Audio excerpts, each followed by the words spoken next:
So hello guys, welcome back to my channel. তোমরা সবাই কেমন আছো? আশা করি সবাই ভালো আছে, আমরা অনেক ভালো আছি। তো আজকে আসলাম মাসির বিয়ের কেনাকাটা করতে। সে ওই যে আমার মাসি ওখানে দাঁড়িয়ে আছে, সে কেনাকাটা করতে আসলাম। তো চলো আমরা কেনাকাটা করছি, তোমাদেরকে দেখাই। চলো আমরা অলরেডি দোকানে চলে আসলাম। দোকানে ঢুকেই তারপর সঙ্গে সঙ্গে মাসির শাড়ি দেখা শুরু করে দিলাম। মাসির সত্যি কথা বলতে মাসির যে কটা শাড়ি দেখেছিল একটাও পছন্দ ছিল না, সেরকম একটা ভালো দেখাচ্ছিল না। এদিকে আমার পছন্দ হচ্ছিল না বলে মাসিরও পছন্দ হচ্ছিল না, আমার পছন্দ হলে মাসিরও পছন্দ হয়। তো এদিকে দুই দিদার জন্য শাড়ি দেখা হচ্ছে, সেই দুই দিদার জন্য শাড়ি খুঁজে পাচ্ছে না। তারপর দেখো এদিকে আমার মা শাড়ি খুললো। দেখো আমার মার বোনের বিয়ে বলে কথা, মা শাড়ি কিনবে না তা কোনোদিনও হয়? আমি পর্যন্ত কিনছি, তা আমার মা কিনবে না? ধুতি কেনা হয়ে গেল, গামছা টামছা সবই কেনা হয়ে গেল। তারপর এদিকে ঈদের জন্য এই উপরের শাড়িটা পছন্দ হলো, তাই ওদিকে মাসি নিল শাড়িটা। দেখো আমরা যে দোকানটা গেছিলাম সেই দোকানে সত্যি কথা বলতে আমরা কিছু মনের মতন কিচ্ছু পাইনি। তো এদিকে আমার মা ওদিকে হাঁটা দিল, সে টুকটাক কিছু নিল। দোকান থেকে শুধু গামছা ধুতি আর টুকটাক যা লাগে সেগুলো নিল। তারপর অন্যটা দোকানে চলে আসলো। তারপর মাসির একটা শাড়ি পছন্দ হলো। প্রভাতে রাতে নিয়ম কাজ করার জন্য এটা নাকি শাড়ি লাগে, তাই এদিকে মাসির শাড়ি পছন্দ করা শুরু করে দিল। তো এদিকে মাসি সিম্পল শাড়ি নেবে, তাই সিম্পল শাড়ি দেখা শুরু করে দিল। তো এদিকে দেখো আমার মাসি বাবাকে শার্ট দেবে, সেই শার্টটা দেখতে শুরু করলো। আমার সত্যি কথা বলতে এদিকে দেখো মাসি আমার বাবাকে একটা শার্ট দেবে, সেই শার্ট দেখা শুরু করে দিলাম। তো আমার বাবা বলছিল যে দিতে হবে না কিছু, তাও মাসি দেবে। আমিও বলেছিলাম যে কিছু দিতে হবে না, তাও মাসি দেবে, কারণ যেহেতু আমার মাসির এখন সেরকম সিচুয়েশন নেই। দাদু একটা খুব বড় প্রবলেমে পড়েছিল, তাই অপারেশন করতে হচ্ছিল, সেদিকে অনেক টাকা চলে গেছে। তাই এদিকে মাসির বিয়ের টাকা মাসির জোগাড় করছে, তাই বেশি পারেনি। ওইদিকে মামাও দিয়েছিল কিছু। এদিকে দেখো মেসোর জন্য একটা জামা দেখা শুরু করে দিল, গেঞ্জি। রাতে বৌভাতে রাতে নিয়ম কাজ করার জন্য সেদিকে দেখতে লাগলো। জামাটা সত্যি কথা বলতে খুবই পছন্দ ছিল, কিন্তু দামটা অতিরিক্তই ছিল, 445 টাকার মতন ছিল। তো অত টাকার তো নেওয়া সম্ভব না, তাই আর মাসি নেয়নি।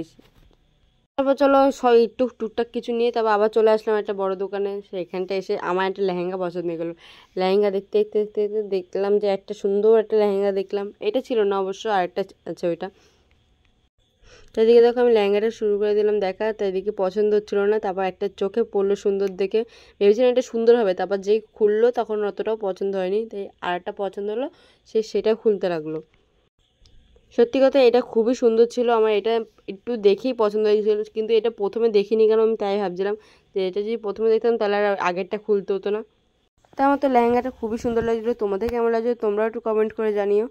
তাদেরকে লেহেঙ্গাটার দাম ছিল 2700 টাকা। তাই দিকে কাকুরা বলছে যে নিজের মাসির বিয়ে বলে কথা, তো এত কম দামে নিলে হয়? আমি বললাম এটাই আমার বাবা দেবে না 2700 টাকা, অনেক টাকা খরচা করে ফেলেছে আর দিতে চাইবে না। লেহেঙ্গাটা তো খুব সুন্দরই লাগছিল। 2700 টাকা শুনে তো আমার আরও কেমন হচ্ছিল, কারণ যেহেতু আমাদের 1 টাকাও নেই, আমার বাবা দেবে না, বাবার উপর একটু রাগারাগি হয়েছে। তাই বললাম বাবাকে রাজি করানোর দায়িত্ব শুধুমাত্র আমার, আমি শুধু নিই, তারপর বাবা তো ফোনপে পেমেন্ট করে দেবে। তো দেখো আমি একটুখানি পড়েছিলাম, আমাকে কেমন লাগছে, আমার গায়ে কেমন লাগছে একটু তোমরা সবাই প্লিজ একটু জানিয়ে দেবে। তারপর দেখো এদিকে আমার মাসি বেনারসি দেখা শুরু করে দিলাম। মাসি এই বেনারসিটা ভালো লাগছিল, মাসির ইচ্ছে ছিল পেঁয়াজি কালার পরা, কিন্তু ওদিকে কনফিউজ হয়ে যাচ্ছে কি নেবো কি নেবো না। ওদিকে মেরুন দিচ্ছে, এদিকে পেঁয়াজি দিচ্ছে। আমার মনে হচ্ছে যে ও পেঁয়াজিটা বাড়িতে নিয়েই বলবে যে তিশা আমি নেবো না এটা, বলবে যে আমি চেঞ্জ করবো, এরকম বলবে, এটা আমি শিওর। তারপর দেখো ওর যখন পছন্দই হয়ে গেল ও নিয়ে নিল। কিন্তু ওর ইচ্ছা ছিল যে ও যেই কালার পরবে ওর বড় সেই কালারই পরবে, কিন্তু দুঃখের বিষয় হচ্ছে ওই কালার পাইনি আমরা। তারপর দেখো এদিকে আমার মা শপিং করছে, আমাকে শপিং করতে দেবে না। এই উপরের শাড়িটা ছিল মা বিয়েতে পরবে। মায়ের শাড়িটা কেমন লাগছে তোমরা সেটাও বলো। তারপর এদিকে দেখো মাসির ভাসুরের মেয়ের জন্য জামা কিনতে আসলো, একই দোকান দিকে কিনে নিচ্ছিল মাসির ভাইয়ের জামা। তাই এদিকে দুজনের জামা কেনা হয়ে গেল অলরেডি, পছন্দ করে সুন্দর। অলরেডি আমাদের সব কেনা হয়ে গেছে, অনেক কিছুই কেনা হয়নি, তাও আবার আসতে হবে পরে, সেটা আমি জানি। তারপর দেখো গাছ এদিকে আমরা বিল করতে চলে আসলাম, আমাদের সব কেনাকাটি হয়ে গেছিলো, টাকা পয়সা বেশি আনিনি। তারপর দেখি যে 200 টাকার মতন ছিল, সে 200 টাকা দিয়ে বাড়ি গেছি, তাও হয়ে গেছে, ট্রেনে করে গেছিলাম যেহেতু। চলো আমরা অলরেডি বাড়ি চলে আসলাম, তোমাদের সে পরে কথা হচ্ছে নেক্সট ব্লগে। তোমরা সাবস্ক্রাইব করে দিও। টাটা, আমার নেক্সট ব্লগে দেখা হচ্ছে, বাই।